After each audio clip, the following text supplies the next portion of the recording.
guys, I'm Elliot from Farmwall, and today I'm going to take you through how to start your own compost. So composting is a great way to recycle organic waste from your home, whether it be garden debris, organic food waste, grass clippings, and then break them down and turn them into what is eventually used as a soil amendment. There are many forms of composting, whether it be hot composting, cold composting, and many types of vessels you can use as well. The great thing is you don't need anything extremely unique. You can use pretty much anything around the house as long as it can drain and retain water at the same time, and you can put a lid on it. There's 4 ingredients to creating any successful compost: nitrogen, carbon, oxygen, and water. Today I'm going to show you how to set up a basic composting system that can get you started and get you starting to turn over some of that waste. So as I said before, you don't need any sort of a fancy vessel to start composting. You just need anything reusable around the house container wise. I'm going to use this old pot we have lying around today, and I'm going to start out at the bottom by adding some dry leaf litter, which is our carbon. Now that's going to keep it nice and loose at the bottom as well, help promote drainage when we add water. And now I'm also going to add the nitrogen aspect, which is the green waste. The ratio you want from carbon and nitrogen is about 2 to 1, 2 being carbon, 1 being nitrogen. And this will ensure the right, balance in your compost, as well as making sure that there isn't any nasty smells or that sort of thing. You want to do sort of like a lasagna layer. So you're going to go brown, then green, then brown again, and then back to green, making sure you always have that 2 to 1 ratio. Adding a handful of soil to your compost will help increase the microbial life in there.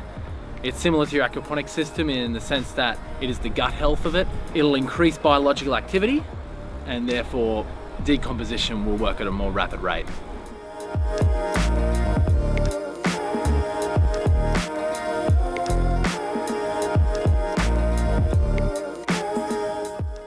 These hemp microgreen sheets that we grow microgreens on are perfect for compost.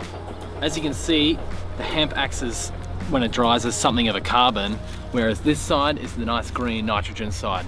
So it's a perfect balance. Once you've finished harvesting your microgreens, you can add it to your compost and it'll be an exceptional addition.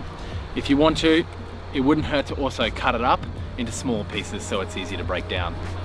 So once you've set it up, time to water over the top. As I said before, make sure you've got a vessel that's got complete drainage, and you'll want to see the water come out through the holes at the bottom. So the water is going to help the microbial life sort of survive and thrive in this environment. So, turning the compost. You want to turn your compost around every 3 days. Turning it will make sure that oxygen gets in, and it'll get rid of any of those unwanted stenches that you might gather.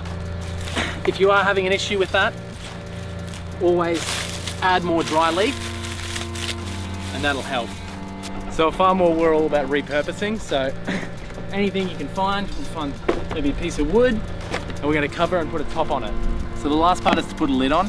If you purchase a compost bin such as a Bokashi bin, it will come with a lid, but if you're making your own at home like we are, then any old piece of material will do. The reason you put a lid on is so if it's an outdoor compost, you can control that, how much water goes in, because if you get 2, 3, 4 days rain, it might be too much, oversaturated. So things you don't want to add to your compost include meat, dairy, your pets, whether cat or dog feces. These things can be contaminants to the compost, as well as they may attract rodents or other unwanted pests. So after a few months, your compost should have broken down, and we're going to have a little look at an example of what it should look like. So it should be this dry, sort of moist, crumbly texture. See, if you squeeze it, it's nice and wet, but no moisture rings out of your hand. Water isn't dripping out of your hand. That's a good sign that you've created a successful compost. So I hope that was informative, guys. Composting is a great way to reduce our waste and also reduce landfill, as well as providing, fertilizer for our garden and our vegetables. Once again, I'm Elliot from Farmwall, and I'll see you later.